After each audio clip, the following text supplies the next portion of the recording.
Hey guys, Jonah here once again. Happy Boxing Day. And I'm back with another beer review from, hopefully the thing will stay intact, the Vocation box, the Christmas Vocation box.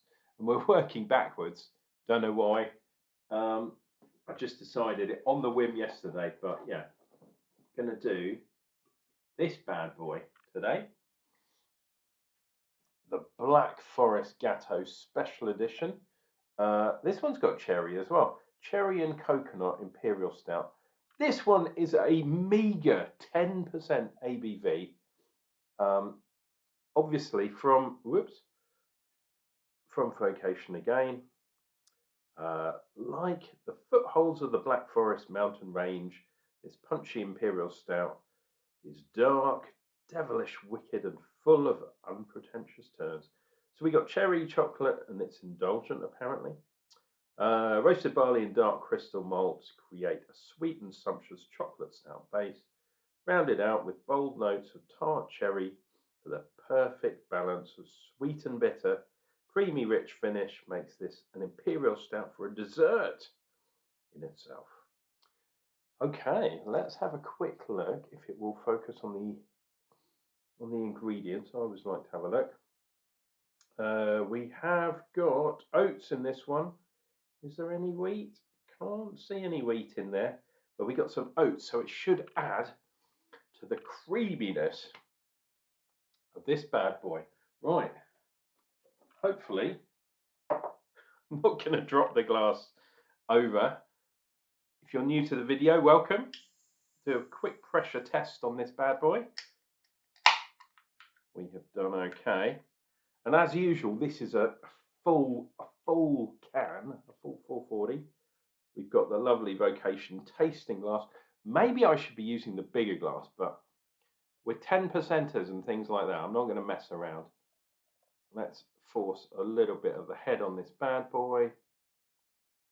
Another one with incredibly dark head. Right, let's do boom, boom, and a smile. And we'll try and put that on the front of this video. Right, I'm going to put that down. The Vocation glass is a kind of, I guess this is the brewery, although they've got a new tap room and that kind of stuff in Hebden Bridge, which is fantastic. But look at that, really, really dark beer. It was pouring with a bit of a reddish hue to it. So that maybe is the cherry in there.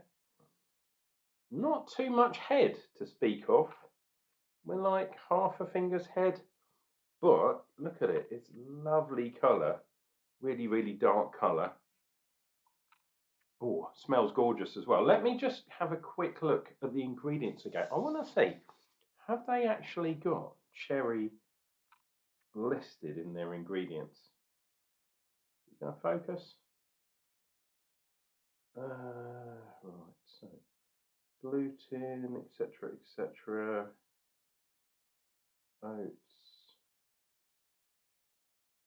It doesn't say. I'm sure it would have some cherry in, but it doesn't say it does, which is interesting. I don't think there are any malts or hops that impart a full-on cherry kirsch kind of flavour. Who knows? But this is definitely smelling sweet. There is a bit of cherryness there. There's chocolate too. But it's all really light. The aromas are very, very light. Let's see what we get on the taste. Cheers and beers. Happy Boxing Day once again to you, dear viewer.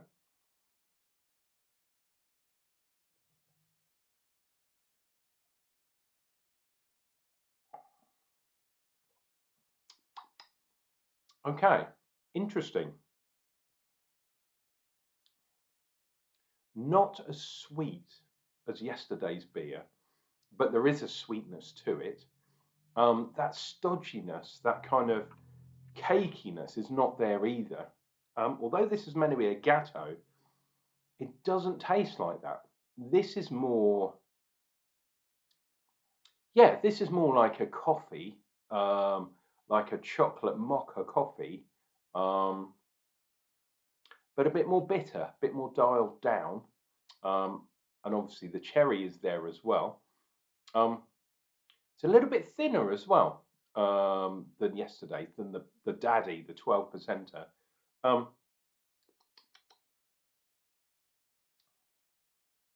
Yeah, and it's a little bit, like I say, it's a little bit thin, a little bit watery. There's not a huge amount of substance to the beer.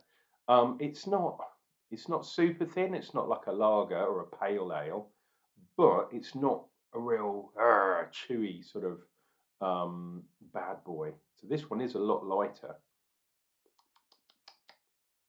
but very nice. It's weird. The cherry is coming through as kind of bitter cherry. Oh, pardon me, a little bit of carbonation there. And the sweetness comes through very early in the mouth, and the cherry comes through a bit later. So they're not kind of molded together as perhaps well as they could have been. I'm not saying that's bad. I'm just trying to pick it apart a little bit. Let's dive in for another sip and we'll see what we get.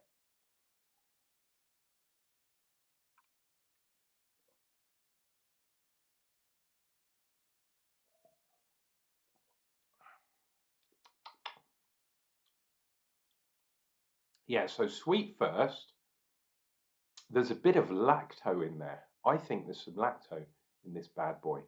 So I'm getting that milkness and cream. It could be from the oats, but I suspect there's some lactose in there. And then secondly, the bitterness, partly of the cherry, but also of that kind of bitter chocolate kind of malt thing going on.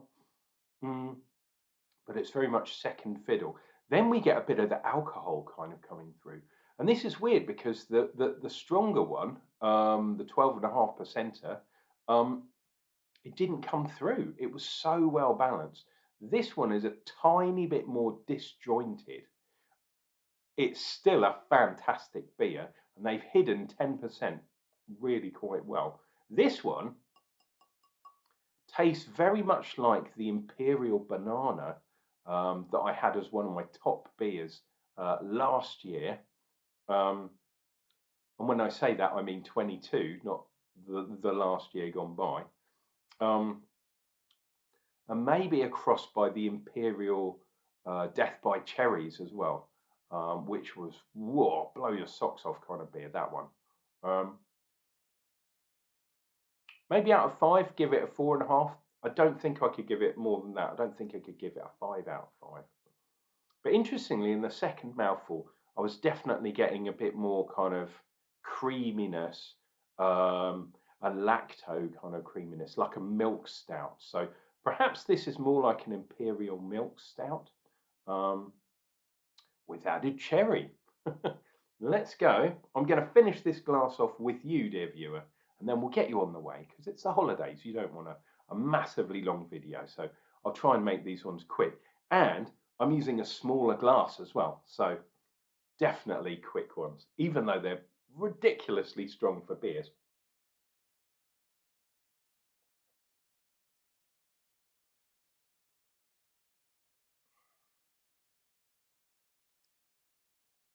Sweet, milk, creamy.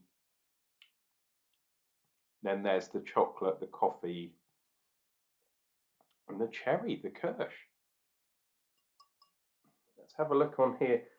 I mean, we've got all the lines on here, but the head isn't kind of sticking around either compared to the one yesterday, which was by far a fantastic beer and a really, really good one for Christmas Day. This one, perfect for Boxing Day. How about that? A little bit more mellow. Yeah, not so strong alcohol-wise. A little bit thinner too, but still a really, really good beer. If you can get these boxes around about Christmas time, I think they're about 20 quid, 25 quid. So they are reasonably expensive for only 5 beers. But my God, you get some fantastic beer. If you like dark beers, if you like stouts especially, the one they release at Christmas is proper. Absolutely brilliant. Guys, this has been your loving Uncle Jonah, wishing you a happy Boxing Day. Please come back. We're going to do some more beer reviews. Got 3 more to go from this box alone. And we'll be drinking more beers, of course, throughout the year and the new year, obviously. Shamon, that's all I've got to say. Shamon.